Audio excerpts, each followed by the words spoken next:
দীঘায় আজকে last day. সমুদ্র যা উতাল পাতাল করছে, তো মিস করবো দীঘাটাকে। আমরা এখন রাত 10টা বাজে এসেছি বিচে, কেউ নেই, পুরো ফাঁকা হয়ে গেছে বিচ।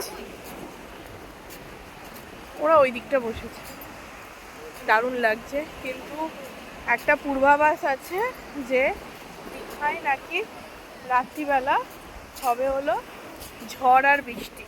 তো সতর্কবার্তা জারি করে দিয়েছে। তো আমাদের হোটেল থেকেও বলে দিয়েছে যে যত তাড়াতাড়ি সম্ভব চলে আসতে, বেশিক্ষণ বিচে থাকা যাবে না, তাই তো? তো আমরা চেষ্টা করছি যতটা তাড়াতাড়ি।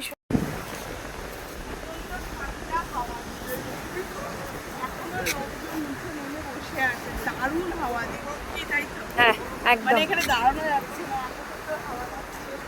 তার সাথে ও সমুদ্রটাকে কি মিস করবো, দারুণ মিস করবো।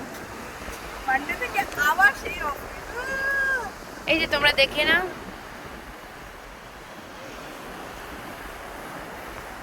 দারুণ হাওয়া দিচ্ছে, মানে বলা যাবে না। আমরা ঠিক সিয়কের পেছনটাই আছি। তো আমার ফুলবার কোথায় গেল, ফুলবার এই তো ওরা নেমে গেছে লাফ দিয়ে। তো আমাদের পরের ওখানে গিয়ে ঝর্ণা দিয়েছে, অন্ধকারে কিছু কি দেখা যাচ্ছে না, তাই তো? হ্যাঁ তো চলো। এই রাতের সমুদ্র অল টাইম সুন্দর। হ্যাঁ, দারুণ লাগছে রাতের সমুদ্র।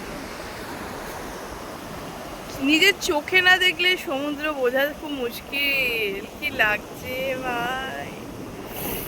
এখনো লোকজন রাস্তায় নেমেছে, এই রাস্তা বিচে নেমেছে। জলের স্রোত আজকে প্রচুর আছে, দারুণ আছে। বিচ বলতে গেলে ফাঁকা পুরো, দারুণ মনোরম পরিবেশ, দারুণ মনোরম পরিবেশ। বল পৃথা।